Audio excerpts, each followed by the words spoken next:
Ku buka hati untuk jamahanmu, berserah penuh di hadiratmu. Kau ambil alih seluruh hidupku di altarmu, menyembahmu. Haleluya, puji Tuhan. Bertemu lagi dengan LOB Ministry. Mari kita sama-sama menaikkan syukur kita kepada Tuhan hari ini. Haleluya. Dekat padamu itu rinduku. Oh, yeah. Setiap kata kau pun menunggu.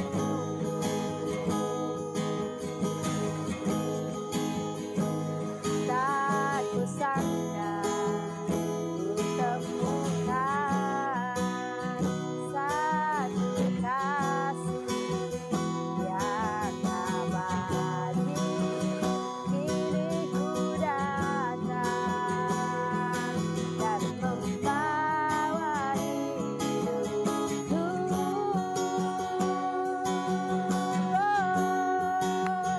Memandang wajahmu, mengikuti kebaikanmu, mengejar hadirmu dalam hidupku. Oh, ku bawa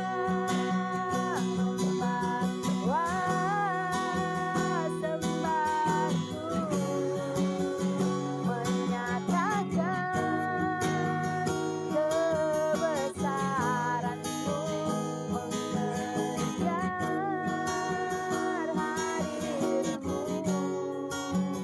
dalam hidupku. Oh, memandang wajahmu, mengikuti kebaikanmu, mengejar hadirmu dalam hidupku.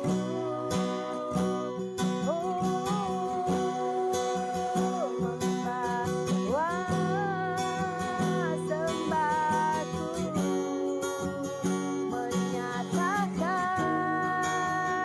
kebesaranmu, mengejar hadirmu dalam hidupku.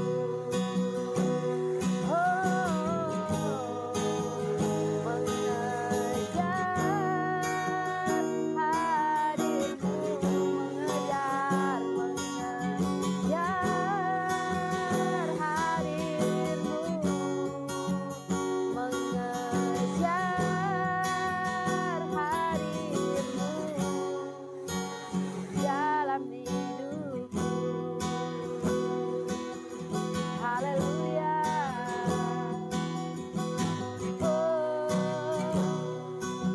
Mengejar hadirmu, mengejar Engkau ya Tuhan. Itu kerinduanku, bersekutu denganmu. Haleluya.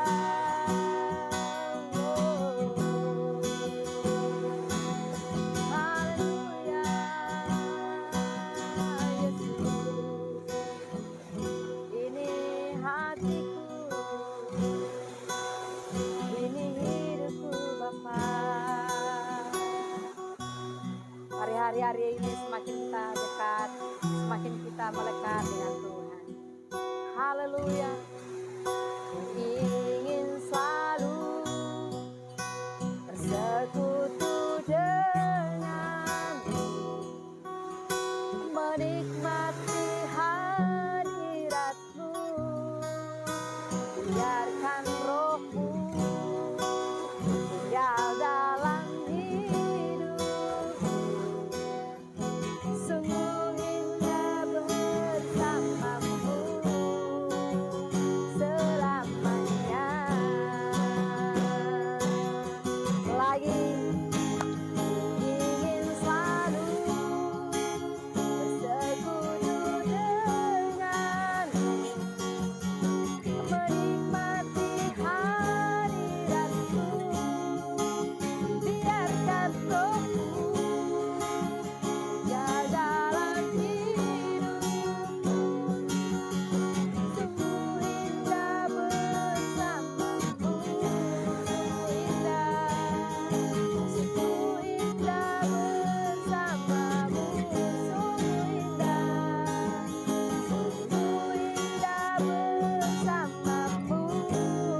Yesus, kami datang mengucap syukur untuk hari ini Tuhan. Kami boleh ada bersama-sama untuk memuji, menyembah Tuhan.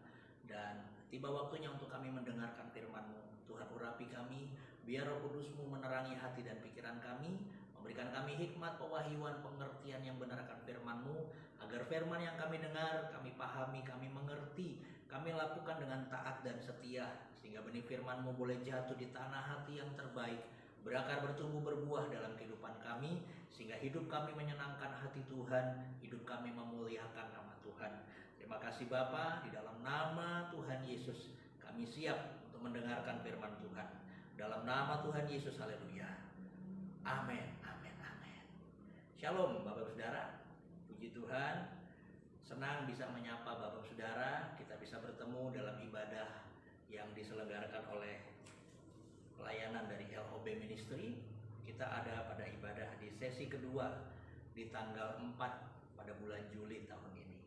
Puji Tuhan Saudara, hari ini saya ingin berbagi kebenaran firman Tuhan, berbagi renungan firman Tuhan dengan Bapak Saudara, di mana renungan firman Tuhan pada hari ini saya beri judul tentang keberhasilan. Saudara, semua orang ingin meraih yang namanya keberhasilan. Semua orang ingin meraih yang namanya keberuntungan. Semua orang ingin menikmati hal-hal yang baik yang berasal daripada Tuhan. Tidak ada yang salah dengan itu semua. Semua itu baik.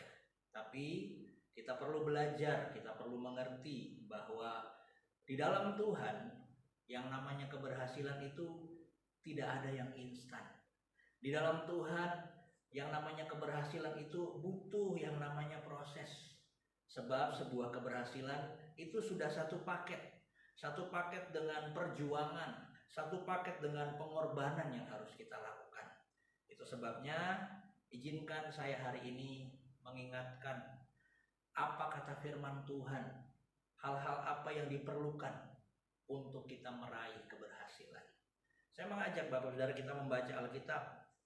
Firman Tuhan yang pertama untuk memulai renungan firman Tuhan kita pada hari ini itu terambil dari kitab Injil Matius. Kitab Matius pasalnya yang ke-6, ayatnya yang ke-33. Saya yakin kita semua sudah sangat-sangat familiar, sudah sangat-sangat akrab dengan ayat firman Tuhan ini. Bahkan mungkin ini menjadi ayat favorit Bapak Saudara. Kita akan membacanya Saudara. Matius 6 ayat 33 firman Tuhan berkata, "Tetapi carilah dahulu kerajaan Allah dan kebenarannya, maka semuanya itu akan ditambahkan kepadamu." Saudara, Alkitab berkata, carilah dahulu kerajaan Allah dan kebenarannya, maka semuanya itu akan ditambahkan kepadamu. Saya mengambil sebuah arti singkat dari kata carilah dahulu kerajaan Allah dan kebenarannya. Carilah dahulu berbicara tentang kita mencari Tuhan di dalam doa. Carilah dahulu berbicara tentang kita mencari Tuhan dengan membaca, merenungkan, dan melakukan firman. Dan semuanya itu saya simpulkan dengan satu kata yang namanya keintiman. Saudara, seringkali banyak orang yang menganggap bahwa hubungan dengan Tuhan itu bukanlah sesuatu yang sangat penting, bukanlah sesuatu yang mendesak, bukanlah sesuatu yang urgent. Bahkan ada beberapa orang yang berpendapat bahwa apakah kita intim dengan Tuhan, apakah kita punya hubungan yang karib dengan Tuhan, apakah itu masih relevan untuk keadaan zaman yang seperti sekarang ini? Saudara, kita ada di sebuah zaman, di sebuah era di mana kemajuan teknologi sudah semakin canggih. Berbagai informasi bisa kita terima. Bahkan hampir banyak hal yang bisa dilakukan oleh teknologi. Banyak hal sudah yang bisa dilakukan oleh ilmu pengetahuan. Teknologi dan ilmu pengetahuan terus berkembang, dan terus berkembang. Dan saya perhatikan teknologi dengan perkembangannya, ilmu pengetahuan dengan perkembangannya itu membuat kehidupan manusia semakin lebih mudah dan lebih mudah. Satu kali saya melihat sebuah acara televisi, Saudara. Acara televisi ini memperlihatkan bagaimana seseorang ada di sebuah tempat, ada di bandara, Dia bisa beli minuman dengan uang. Dia masukkan uang ke dalam sebuah kulkas yang besar dan dia tekan minuman yang dia mau, akhirnya minuman itu keluar. Saya pikir itu hal yang biasa. Kita sudah sering melihat hal-hal itu ketika kita ada di bandara. Tapi setelah saya mengikuti acara televisi ini berkembang, bukan hanya minuman, mulai berkembang menjadi ke makanan. Saya pikir itu masih biasa. Itu masih lumrah menurut saya. Tapi tidak hanya sampai di situ. Mulai dari minuman, makanan, sampai lama-lama emas batangan. Ada di beberapa negara yang keamanannya cukup baik dan negara ini ekonominya sangat baik. Jadi mereka bisa beli emas batangan dalam bentuk mesin seperti itu. Jadi tinggal masukkan kartu kredit, terus tinggal kita pencet mana emas batangan yang kita mau, ukurannya berapa beratnya, dan ditekan emas batangan itu keluar, dibayar melalui kartu kredit. Saya sudah mulai menganggap, wah ini luar biasa. Tapi berkembang lagi saudara. Bukan hanya emas batangan, lama-lama mobil. Jadi kamarnya besar seperti lift, mobil itu berputar. Ada sebuah layar di mana orang memasukkan kartu kredit dan ada layar di dalamnya, dia tinggal tekan gambar mobil yang dia suka, maka mobil itu akan kelihatan di depan dia. Ketika dia setuju, dia bayar dan terbukalah pintu kamar yang seperti lift itu, keluarlah mobil yang dia pesan. Teknologi, keadaan semakin maju, membuat segala sesuatu semakin mudah, semakin gampang. Saudara, menjadi pertanyaan, apakah teknologi yang sudah berkembang, yang sudah semakin maju ini bisa menjawab kebutuhan rohani kita? Apakah teknologi dan ilmu pengetahuan yang sudah semakin maju ini bisa menjawab kebutuhan batiniah kita? Jawabannya tentu tidak. Saudara, hanya dengan keintiman dengan Tuhan kita bisa mendapatkan jawaban. Hanya dengan intim dengan Tuhan setiap hari kita boleh mendapatkan yang namanya damai sejahtera. Hanya dengan intim dengan Tuhan kita boleh mendapatkan sukacita. Mungkin saudara merasa, damai sejahtera itu bukanlah sesuatu yang penting. Saudara, damai sejahtera yang dari Tuhan itu menolong kita untuk bisa tetap bersikap tenang. Damai sejahtera yang dari Tuhan itu menolong kita untuk kita bisa menguasai diri saat ada dalam tekanan, saat ada dalam masalah besar, saat ada dalam keadaan yang genting di mana kita harus mengambil keputusan yang tepat. Ketika ada damai sejahtera menguasai hati kita, kita bisa berdoa, kita bisa bertanya Tuhan, kita bisa mengambil keputusan yang tepat dan benar. Karena kita bisa tersambung dengan Tuhan. Kita bisa mendapatkan tuntunan Tuhan. Itu sebabnya keintiman bukanlah hal yang sepele. Keintiman dengan Tuhan itu merupakan kunci kesuksesan yang bisa kita raih. Saudara, terkadang seperti ini. Terkadang ada banyak orang tidak mengenal, tidak tahu di mana potensi yang Tuhan taruh di dalam hidupnya. Ada banyak orang mengerjakan 1-2 bidang yang dia rasa, oh ya bakat saya di sini, oh ya talenta saya di sini. Tapi sebetulnya Tuhan memberikan dia sebuah potensi, sebuah talenta, sebuah kemampuan yang lebih besar daripada itu. Kita punya Tuhan yang besar, saudara. Tuhan kalau memberikan sesuatu itu selalu yang terbaik. Bukan hanya baik, tapi yang terbaik. Itu sebabnya semakin kita intim dengan Tuhan, Tuhan akan membukakan sebuah rahasia demi rahasia tentang kehidupan yang kita jalani. Kenapa penting? Sangat penting, saudara. Semakin kita intim dengan Tuhan, semakin kita tahu bahwa kita ini ada di jalurnya Tuhan. Kita ini ada di dalam rencananya Tuhan. Kita sedang berjalan menggenapi janji-janjinya Tuhan. Satu kali ada seorang remaja yang pulang sekolah, dia datang dan dia mengeluh. Karena hari itu dia baru dipilih jadi ketua kelas. Dia mengeluh sama orang tuanya, kenapa saya jadi ketua kelas? Saya nggak bisa memimpin. Tapi orang tuanya memberi semangat, jalani saja dulu. Kamu berdoa, minta kemampuan, minta kasih karunia, minta Roh Kudus menolong kamu. supaya kamu bisa mengerjakan tanggung jawab yang dipercayakan di pundak. Akhirnya dia mulai belajar. Walaupun ada kesalahan, dia mulai belajar.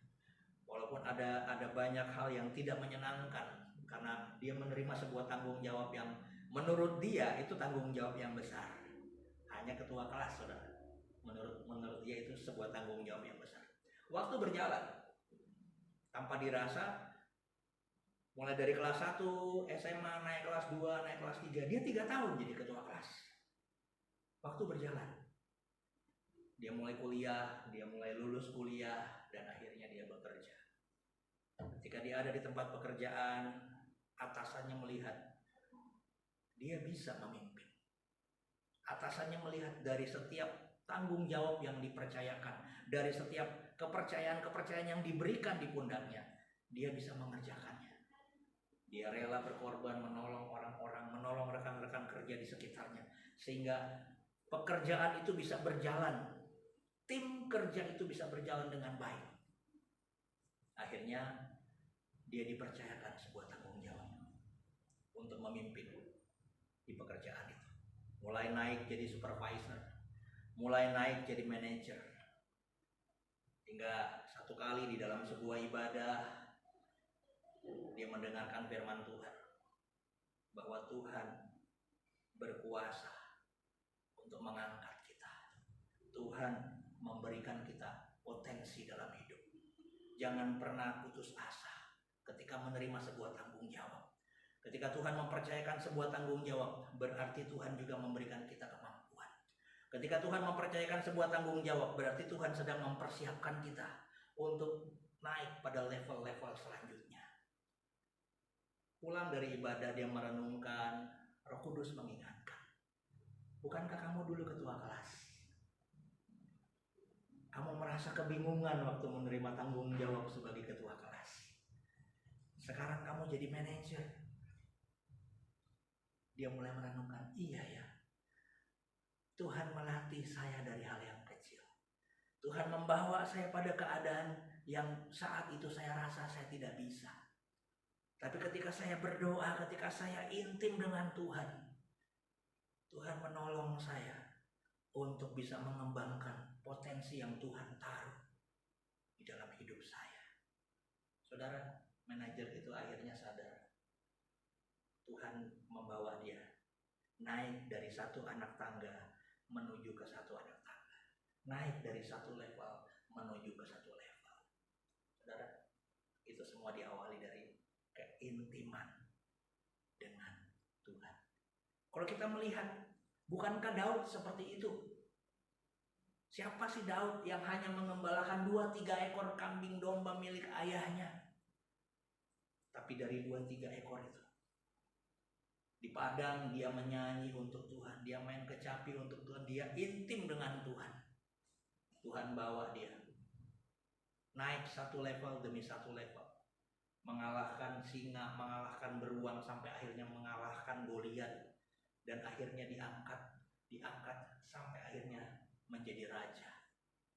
Setelah menjadi raja, dia mengalami banyak kemenangan demi kemenangan dalam peperangan. Dari mana itu dimulai? Dari mana keberhasilan itu berasal? Dari keintiman dengan Tuhan.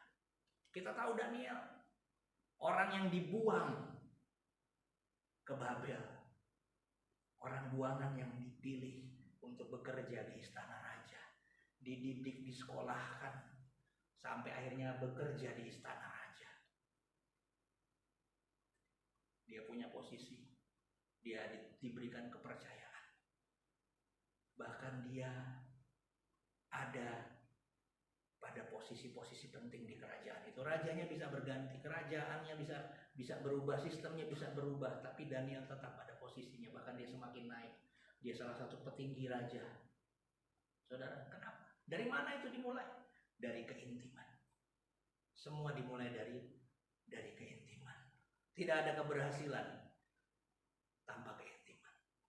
Bicara tentang keberhasilan, yang pertama, bangunlah keintiman dengan Tuhan. Saat kita intim dengan Tuhan, saat itu Tuhan akan menolong kita. Saat kita intim dengan Tuhan, saat itu Tuhan memberikan kita potensi-potensi yang baru. Saat kita intim dengan Tuhan, saat itu Tuhan membawa kita pada satu tingkat, naik satu level demi satu level. Semakin kita intim dengan Tuhan, semakin Tuhan bukakan rahasia-rahasia kehidupan, sehingga kita boleh berjalan di dalam jalan kemenangan yang sudah Ia janjikan.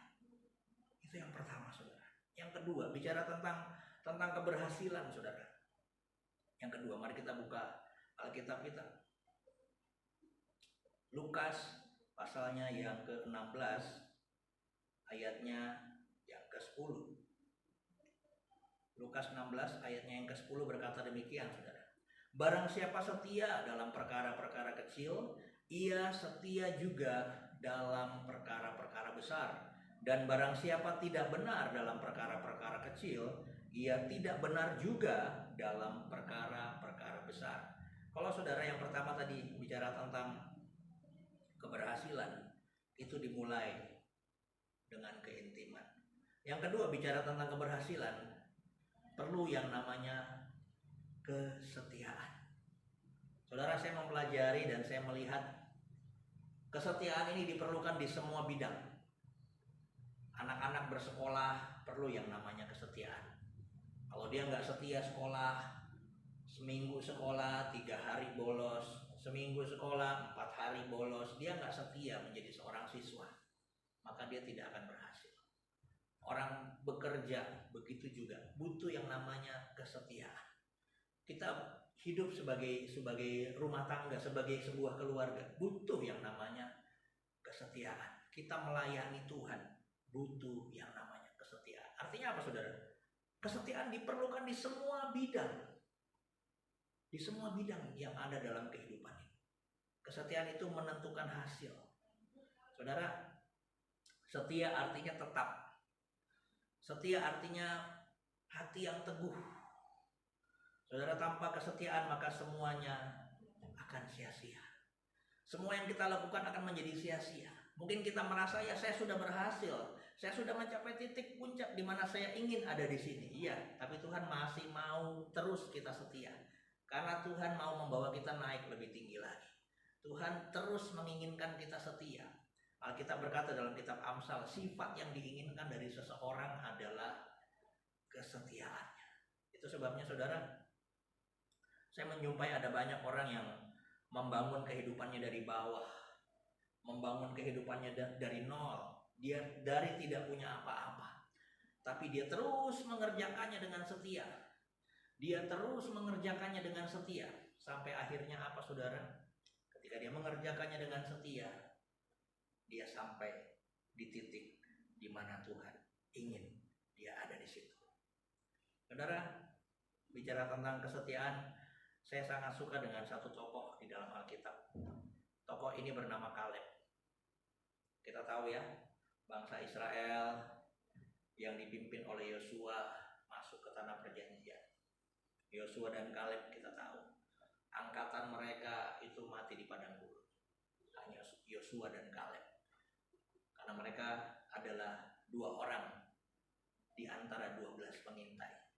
Yang 10 mengatakan baik tanahnya, hasil buminya, tapi negatif, orang-orangnya besar. Hanya Yosua dan Kaleb yang berkata, kita bisa maju, kita bisa meraih janji Tuhan. Saudara, singkat cerita, mereka sudah ada di tanah perjanjian. Mereka sudah masuk tanah perjanjian. Mereka sudah mulai berperang, mengalahkan satu kerajaan demi satu kerajaan. Satu ketika Kaleb datang sama Yosua. Kaleb bilang begini, dulu waktu Musa mengucapkan janji bahwa tanah yang diinjak oleh kakimu akan menjadi milikmu. Janji itu adalah janji yang berasal dari firman Tuhan. Dan janji itu saya pegang. Dan sekarang tiba waktunya.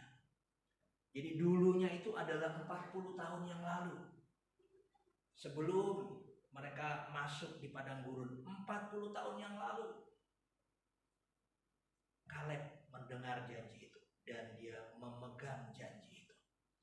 Itu sebabnya dia bilang sama Yosua, sekarang waktunya saya meraih janji itu. Dia minta Hebron, saudara. Dia minta di mana di tempat itu, di tanah itu ada raksasa-raksasa. Ada orang-orang yang besar. Dan perlu kita ketahui, itu 40 tahun yang lalu. Jadi waktu Kaleb mendengar janji Tuhan yang diucapkan Musa itu, umurnya sudah 40-an lebih. Ketika dia harus berjalan bersama dengan orang-orang Israel lainnya untuk masuk ke tanah perjanjian itu sudah 40 tahun. Perjalanannya 40 tahun. 40 ditambah 40. Ada kemungkinan umurnya 80 tahun lebih. Alkitab mencatat kira-kira umurnya itu 85 tahun. Ketika dia minta janji Tuhan itu digenapi. Dia pegang janji Tuhan itu selama 40 tahun. Dan dia bilang sama Yosua, saya mau janji itu terjadi dalam hidup saya. Saya minta tanah Hebron untuk menjadi milik saya. Yosua memberkati Kaleb. Kaleb berperang dan merebut tanah Hebron. 40 tahun dia pegang janji Tuhan. Dan umurnya 85 tahun. Saudara, secara logika gitu ya, kita bisa berpikir, seseorang yang umurnya 85 tahun harus menyandang pedang. Saya berpikir begini saudara, pedang zaman dulu tidak seperti pedang zaman sekarang. Pedang zaman dulu itu dibuat dengan besi yang ditempa. Dan bukan senjata-senjata yang kecil, pedang-pedang yang besar dan berat. Dan ini yang berperang adalah seseorang yang sudah berusia 85 tahun. Apa artinya saudara? Orang yang setia selalu mendapat kekuatan yang baru dari Tuhan. Umur tidak membatasinya. Dia selalu mendapat kekuatan yang baru untuk menikmati janji Tuhan tergenapi di dalam kehidupannya. Alkitab mencatat umur 85 tahun. Kaleb masih menyandang pedang, berperang, merebut tanah Hebron. Saudara, kalau kita baca kisah-kisah selanjutnya, tanah Hebron itu menjadi salah satu tempat penting bagi Daud semasa ia menjadi raja. Tanah Hebron itu menjadi tempat di mana ia menempatkan banyak tentara seperti pangkalan militer.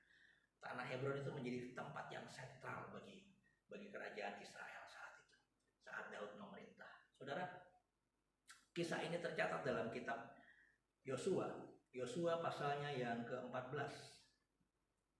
Yosua pasalnya yang ke-14, ayatnya yang ke-9 sampai dengan ayatnya yang ke-14. Saya akan bacakan saudara. Firman Tuhan berkata demikian. Pada waktu itu Musa bersumpah, katanya, sesungguhnya tanah yang diinjak oleh kakimu itu akan menjadi milik pusakamu dan anak-anakmu sampai selama-lamanya. Sebab engkau tetap mengikuti Tuhan Allahku dengan sepenuh hati. Jadi sekarang sesungguhnya Tuhan telah memelihara hidupku. Seperti yang dijanjikannya, kini sudah 45 tahun lamanya sejak diucapkan Tuhan firman itu kepada Musa. Dan selama itu orang Israel mengembara di padang gurun. Jadi sekarang telah berumur 85 tahun aku hari ini. Kaleb berumur 85 tahun waktu dia minta Hebron. Lanjut firman Tuhan, pada waktu ini aku masih sama kuat seperti pada waktu aku disuruh Musa. Seperti kekuatanku pada waktu itu, demikianlah kekuatanku sekarang untuk berperang dan untuk keluar masuk. Oleh sebab itu, berikanlah kepadaku pegunungan yang dijanjikan Tuhan pada waktu itu. Sebab engkau sendiri mendengar pada waktu itu bahwa di sana ada orang enak dengan kota-kota yang besar dan berkubu. Mungkin Tuhan menyertai aku sehingga aku menghalau mereka seperti yang difirmankan Tuhan. Ayat 13 berkata, Yosua memberkati Kaleb bin Yefun dan diberikannya lah Hebron kepadanya menjadi milik pusakanya. Kaleb, seseorang yang setia. Dia berpegang pada janji Tuhan selama 40 tahun. Saudara, berapa lama kita pegang satu ayat yang menjadi rema dalam hidup kita? Berapa lama kita pegang janji Tuhan dalam hidup kita? Setahun, 2 tahun, 3 tahun, 10 tahun. Kaleb pegang janji Tuhan 40 tahun. Walaupun dia harus melewati padang gurun bersama dengan orang Israel. Saudara, ada kalanya ketika kita mendapatkan rema dari Tuhan, mendapatkan janji dari Tuhan, kita begitu mudah melepaskannya ketika tantangan itu terjadi. Tidak demikian dengan Kaleb. Kaleb tetap pegang janji itu. Kaleb tetap pegang erat janji itu. Bahkan sampai umurnya yang ke-85 tahun. Firman Tuhan berkata, kekuatannya waktu dia umur 40, waktu dia mendengar janji itu. Masih sama ketika dia ada di tanah perjanjian 40 tahun kemudian, ketika dia berumur 85 tahun. Kaleb berkata, kekuatanku masih sama. Itulah orang yang setia. Tuhan memberikan kekuatan yang ekstra. Sampai dia melihat janji Tuhan. Keberhasilan yang asalnya dari Tuhan. Yang Tuhan sudah tetapkan itu. Terjadi dan tergenapi di dalam kehidupannya. Saudara, maukah kita setia? Masihkah kita setia? Atau kita sudah mulai meragukan janji Tuhan? Firman Tuhan datang untuk kita semua, mengingatkan kita, tetaplah setia. Orang yang setia adalah orang yang berhak menikmati janji-janji Tuhan. Orang yang setia adalah orang-orang yang berhak untuk menerima keberhasilan yang Tuhan sudah janjikan. Berbicara tentang keberhasilan, yang pertama keintiman. Bangun keintiman dengan Tuhan. Keintiman membuat kita, semakin kita intim, semakin kita dipenuhi dengan damai sejahtera, dipenuhi dengan sukacita, semakin kita kuat menghadapi berbagai tantangan dalam kehidupan kita. Semakin kita intim dengan Tuhan, Tuhan meletakkan potensi-potensi dan kita jadi mengerti, oh ya Tuhan memberikan saya kemampuan, Tuhan memberikan saya potensi. Semakin kita intim dengan Tuhan, Tuhan bukakan rahasia demi rahasia, sehingga kita bisa melihat apa kehendak Tuhan. Kita melihat tantangan menjadi sebuah kesempatan untuk kita bisa mengembangkan potensi yang Tuhan taruh. Kita melihat masalah bukan sebagai sesuatu hal yang mengecilkan hati kita, membuat kita tawar hati, tapi kita melihat masalah sebagai satu caranya Tuhan untuk membuat kita punya kesempatan untuk mengembangkan potensi kita. Kita melihat sebuah tanggung jawab yang baru, kita melihat dari sudut pandangnya Tuhan, ini Tuhan kasih saya kesempatan untuk saya mengembangkan potensi yang Tuhan taruh. Semakin kita intim dengan Tuhan, Tuhan bukakan rahasia-rahasia firman-Nya, sehingga kita mengerti dan kita semakin selaras, seirama dengan Tuhan. Bicara tentang keberhasilan, hiduplah di dalam kesetiaan. Kita belajar dari kehidupan seorang Kaleb, 40 tahun dia pegang janji Tuhan. Walaupun dia harus melewati padang gurun bicara tentang penderitaan, padang gurun bicara tentang pergumulan, padang gurun berbicara mengenai tantangan-tantangan yang berat, tapi dia tetap setia, berpegang pada janji Tuhan. Saudara, sebuah janji yang besar juga membutuhkan perjuangan yang besar. Sebuah janji yang besar yang asalnya daripada Tuhan juga menuntut sebuah pengorbanan yang besar dari kehidupan kita. Jangan takut, Roh Kudus menolong kita. Kasih karunia Tuhan menyertai, memampukan kita, sehingga dalam perjalanan kita meraih keberhasilan yang Tuhan sudah janjikan. Tuhan menolong kita. Walaupun ada kerikil-kerikil yang harus kita lalui, jalan-jalan berbatu yang harus kita lalui, Roh Kudus menolong kita. Kasih karunia-Nya memampukan kita, sehingga kita bisa berjalan sampai di tempat, di tujuan, sampai di titik keberhasilan yang Tuhan inginkan. Seperti Kaleb mendapatkan Hebron, karena dia setia, berpegang kepada janji Tuhan. Puji Tuhan, saudara. Demikian renungan firman Tuhan. Tuhan Yesus memberkati kita semua dan kita berdoa. Bapa, kami bersyukur untuk hari ini. Terima kasih untuk firman-Mu yang menguatkan kami, yang mengingatkan kami, yang menegur kami, bahwa untuk meraih sebuah keberhasilan dari Tuhan butuh yang namanya keintiman. Untuk meraih sebuah keberhasilan yang dari Tuhan butuh yang namanya kesetiaan. Tuhan, kami buka hati kami. Kami buka hati kami, bawa kami, tuntun kami untuk semakin hari kami dalam menjalani kehidupan ini. Bawa kami untuk semakin intim dengan Tuhan, semakin intim di dalam doa, di dalam penyembahan, semakin intim di dalam kami membaca, merenungkan dan melakukan firman-Mu. Bahkan biar kami melakukannya itu dengan setia, karena kami percaya ketika kami setia melakukan yang terbaik, setia mencari Tuhan, setia mengutamakan Tuhan, setia berpegang pada janji-janji Tuhan, maka janji Tuhan pasti tergenapi dan terjadi dalam kehidupan kami. Hamba-Mu selesai Tuhan, Tapi hamba percaya Roh Kudus terus bekerja dalam kehidupan setiap kami, sehingga kami mengalami janji Tuhan. Janji Tuhan tergenapi dalam kehidupan kami. Terima kasih Bapa, akhirnya hamba-Mu berdoa, biarlah kasih karunia damai sejahtera sukacita yang berasal daripada Tuhan Yesus menyertai kami semua Tuhan. Dan Roh Kudus teruslah tinggal di dalam hati kami, berkarya lebih dan lebih lagi, menuntun kami, sehingga apapun yang kami pikirkan, perkatakan, perbuat, semuanya sesuai dengan kehendak daripada firman Tuhan. Janji Tuhan tergenapi, berkat Tuhan melimpah dalam kehidupan setiap kami. Berkat dari Allah Bapa, cinta kasih dari Tuhan Yesus, persekutuan yang manis dan indah bersama dengan Roh Kudus menyertai setiap kami di tempat ini, mulai hari ini sampai Maranatha, Tuhan Yesus datang kedua kali. Terima kasih Bapa, terima kasih Tuhan Yesus, terima kasih Allah Roh Kudus. Di dalam nama Tuhan Yesus kami berdoa, kami mengucap syukur, haleluya. Amin, amin, amin. Shalom, selamat hari Minggu. Tuhan Yesus memberkati kita semua.